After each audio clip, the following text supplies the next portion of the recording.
السلام علیکم ورحمۃ اللہ وبرکاتہ۔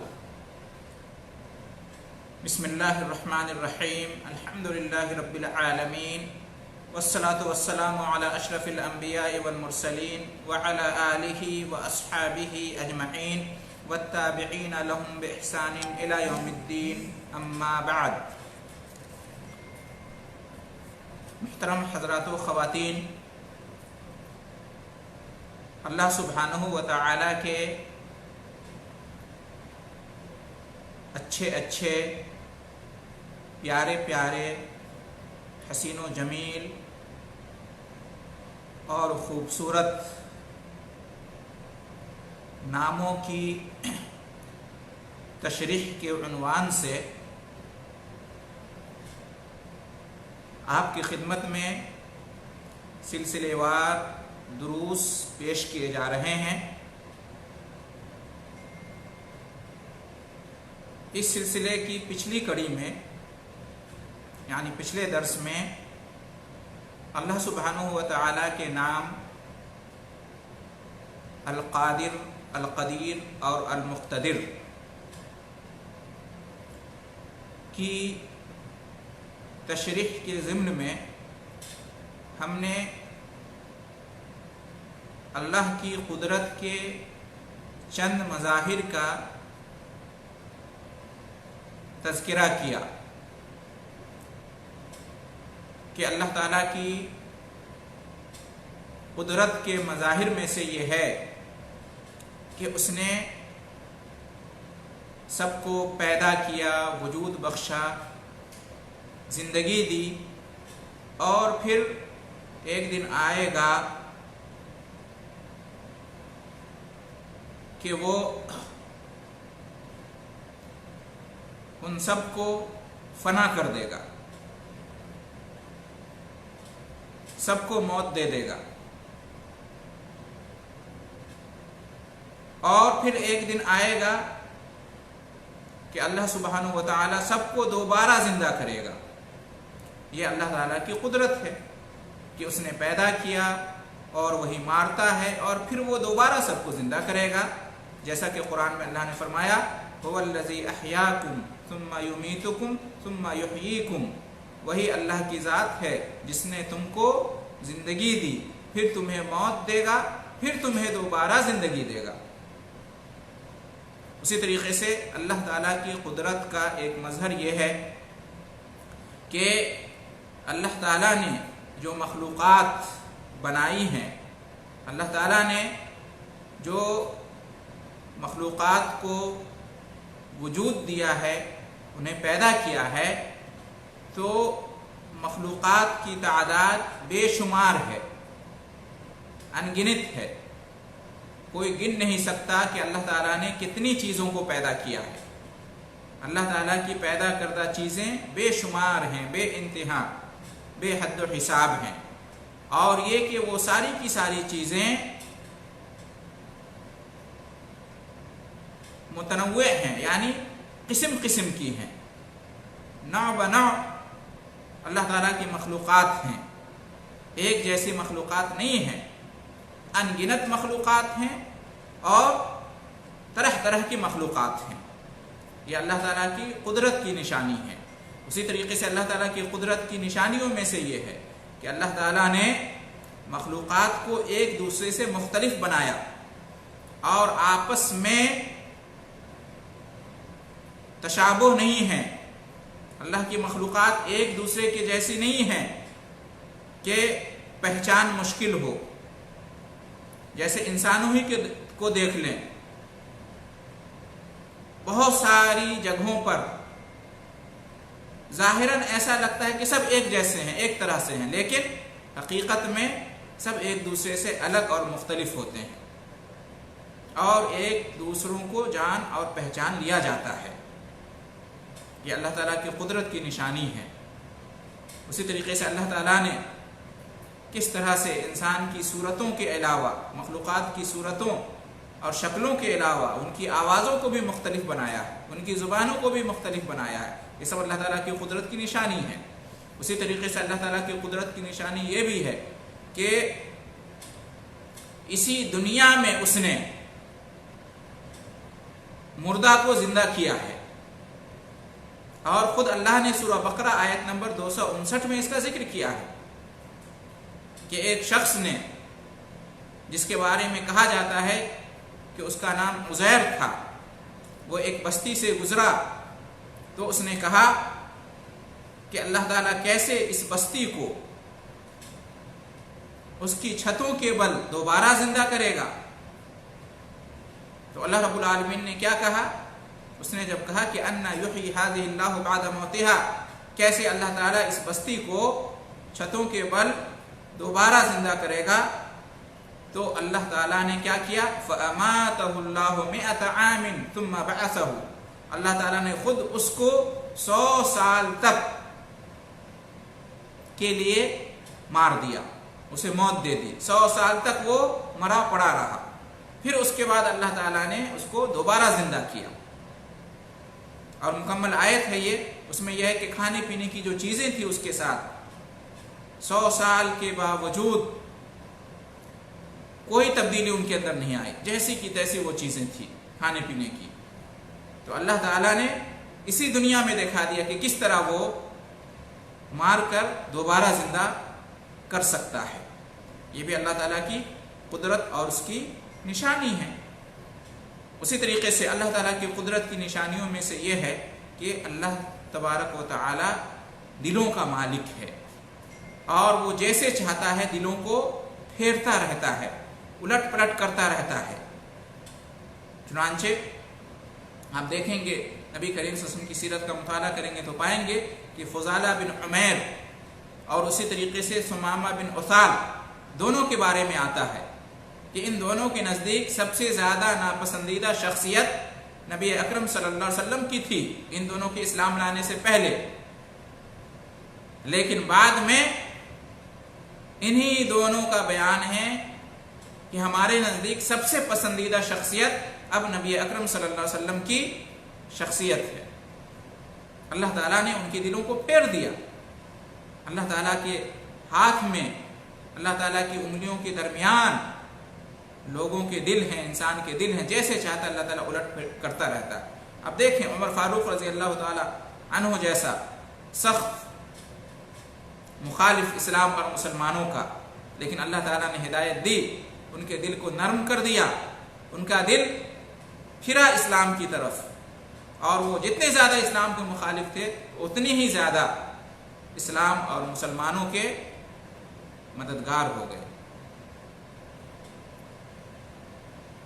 تو اللہ رب العالمین دلوں کو پھیرنے والا ہے، دلوں کا مالک ہے. دل پر کس کی حکومت ہے؟ اللہ کی. تو اللہ تعالیٰ اس پر بھی قادر ہے کہ وہ جس طرح چاہے انسان کے دل کو پھیر دے، جس طرف چاہے انسان کے دل کو پھیر دے. اور اس لیے حدیث میں آتا ہے کہ نبی اکرم صلی اللہ علیہ وسلم ہمیشہ یہ دعا کیا کرتے تھے کہ اللہم یا مقلب القلوب ثبت قلبی علی دینک، کہ اللہ دلوں کو پھیرنے والا میرے دل کو اپنے دین کے اوپر ثابت قدم رکھ. اسی طریقے سے دعا قرآن مجید میں سکھائی گئی ہے کہ لا تزغ قلوبنا بعد اذ ہدیتنا. دعا کرنی چاہیے مومنوں کو کہ اے ہمارے رب ہمارے دلوں کو نہ پھیر دے بعد اس کے کہ ہم ہدایت پر آ گئے ہیں، ہم نے سیدھا راستہ اپنا لیا ہے، اس کے بعد تو ہمارے دلوں کو نہ پھیر دے، ہر کجی سے ہمارے دلوں کو محفوظ رکھ. اور فرمایا نبی اکرم صلی اللہ علیہ وسلم نے کہ ان القلوب بین اصبعین من اصابع اللہ یقلبها کیف یشاء، کہ بے شک دل جو ہیں بندوں کے اللہ تعالیٰ کی انگلیوں میں سے 2 انگلی کے درمیان ہیں، جیسے چاہتا ہے اللہ تعالیٰ اسے پھیرتا رہتا ہے دل کو. قرآن میں بھی اللہ رب العالمین کا فرمان ہے کہ وَاعْلَمُوا أَنَّ اللَّهَ يَحُولُ بَيْنَ الْمَرْءِ وَقَلْبِهِ، اور جان لو کہ بے شک اللہ تبارک و تعالی حائل ہو جاتا ہے، آڑ بن جاتا ہے انسان کے اور اس کے دل کے درمیان. انسان اور اس کے دل کے درمیان اللہ تعالی حائل ہو جاتا ہے، آڑ بن جاتا ہے. اس کے مطالب میں سے ایک مطلب یہ بیان کیا گیا ہے کہ دل پر اللہ کا اختیار ہے.